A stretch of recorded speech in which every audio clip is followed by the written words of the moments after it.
ജലരാജാവ് കാരിച്ചാലാണ് വളാത്തുരുത്തി boat club തുടങ്ങിയ കാരിച്ചാൽ അത്യന്തം ആവേശകരമായ മത്സരം. ഫൈനൽ മത്സരമാണ് കണ്ടുകൊണ്ടേയിരിക്കുന്നത്. ലോകമാകെയുള്ള വള്ളംകളി പ്രേക്ഷകർ, മലയാളികൾ മാത്രമല്ല എല്ലാവരും ഇങ്ങനെ ഒരു മത്സരം, ഇങ്ങനെ ഒരു ഫോട്ടോ ഫിനിഷ് സമീപകാലത്തുണ്ടായോ എന്ന സംശയമാണ്. അത്രത്തോളം അത്യന്തം ആവേശകരമായ മത്സരത്തിനൊടുവിൽ കാരിച്ചാൽ ചുണ്ടനിത ജലരാജാവായിരിക്കുന്നു.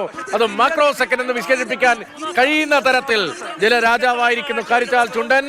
ആദ്യ റൗണ്ടിൽ തന്നെ ഫൈനലിലേക്ക് കുതിച്ചത് 4 മിനിറ്റ് 14 സെക്കൻഡ് 35-ലായിരുന്നുവെങ്കിൽ ഇതാ മാക്രോ സെക്കൻഡുകളുടെ വ്യത്യാസത്തിൽ ഇപ്പോൾ കാരിച്ചാൽ വിയപുരത്തെ പരാജയപ്പെടുത്തി. പക്ഷേ ഫൈനൽ റൗണ്ടിൽ കാണാം 4 വള്ളങ്ങളും ആകാശ ദൃശ്യങ്ങൾ എത്ര മനോഹരമായാണ് കുതിച്ചു പാഞ്ഞി ഫൈനൽ വിസിൽ മുഴങ്ങുന്നിടത്തേക്ക്, ഫൈനൽ ഇടത്തേക്ക് എത്തിയത് എന്നത് എത്ര മനോഹരമായ കാഴ്ചയാണ്. വളാത്തുരുത്തി ബോട്ട് ക്ലബ് ഇതാ വീണ്ടും കിരീടം സ്വന്തമാക്കുന്നു. കാരിച്ചാൽ ചുണ്ടൻ ജേതാക്കളാകുന്നു. പുന്നമടക്കായലിൽ ഇത്തവണ രാജാവ് കാരിച്ചാൽ ജേതാവ്, കാരിച്ചാൽ ജേതാവ്. വളാത്തുരുത്തി ബോട്ട് ക്ലബിന് ഇത് അഭിമാന നിമിഷം. പക്ഷേ മറ്റുള്ളവർക്കെല്ലാം അഭിമാനത്തിന് ഒട്ടും കുറവില്ല.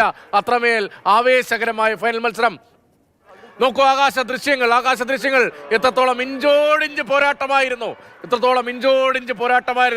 ആ വേഗത, താളം എല്ലാം ഒരുപോലെ സമ്മേളിച്ച ഫൈനൽ മത്സരം. എമ്മനാണ്ട് കൈവഴികൾ പുന്നമടയിലേക്ക് ഒഴുകിയെത്തിയതിന്റെ ആകെ ആവേശം അലതല്ലുന്ന ഫൈനൽ കടന്നു പോകുന്നു. എത്ര മനോഹരമായ ദൈവത്തിന്റെ സ്വന്തം നാട്ടിലെ ദൃശ്യങ്ങൾ. കണ്ണൻ, ഇങ്ങനെയൊരു അനുഭവം ഇതിനു മുമ്പ് ഉണ്ടായിട്ടുണ്ടോ? പല ഘട്ടങ്ങളിലും ഇത്തരം മത്സരങ്ങൾ ഉണ്ടായിട്ടുണ്ടെങ്കിലും ഇങ്ങനെ ഫൈനലിൽ ഇത്രത്തോളം അവസാന നിമിഷം വരെ നെഞ്ചിടിപ്പേറ്റിയ ഒരു മത്സരം.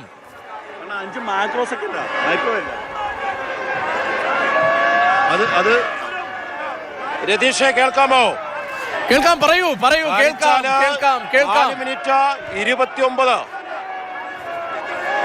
Minute 29 second 785 macro second.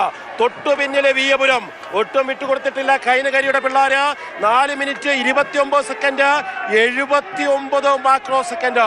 വെറും 5 മാക്രോ സെക്കൻഡിന്റെ വ്യത്യാസത്തിലാണ് 70ാമത് പുന്നമടക്കായലിലെ ജലരാജാവിനെ ഈ സ്വർണ്ണവർണ്ണമറിഞ്ഞ നെഹ്റു കൈ കാണിച്ച്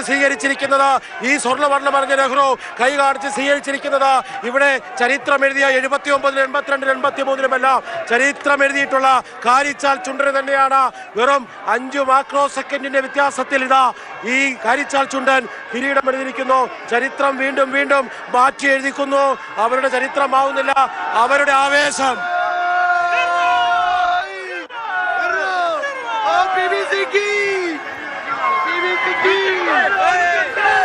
കാരിച്ചാലിന്റെ ആരാധകരാണ് എന്നോടൊപ്പം ഇപ്പോൾ ഉള്ളത്. രതീഷ്,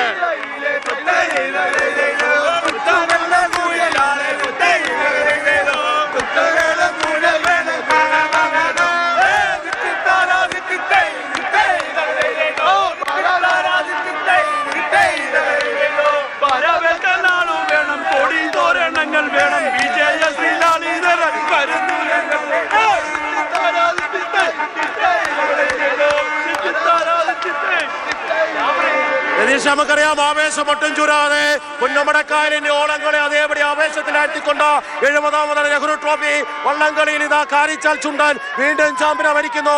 കഴിഞ്ഞ തവണത്തെ വിയപുരത്തെ അട്ടിമറിച്ചുകൊണ്ട് വെറും 5 മാക്രോ സെക്കൻഡ് അട്ടിമറിച്ചുകൊണ്ട് നെഹ്റു ട്രോഫിയിലേക്ക് വന്നിരിക്കുന്നു കാരിച്ചാൽ ചുണ്ടൻ. ചരിത്രം വീണ്ടും ആവർത്തിക്കുകയാണ്. എന്തൊരു ആവേശമെന്നറിയോ? ഇവിടെ നമ്മുടെ കുറേയേറെ സുഹൃത്തുക്കളുണ്ട്, അവരെല്ലാം നല്ല വലിയ ആവേശമാണ്. നെഹ്റു ട്രോഫി വോട്ടേഴ്സ് കമ്മിറ്റിയുടെ ഒഫീഷ്യൽസ് അടക്കമുള്ള ആൾക്കാരുണ്ട്.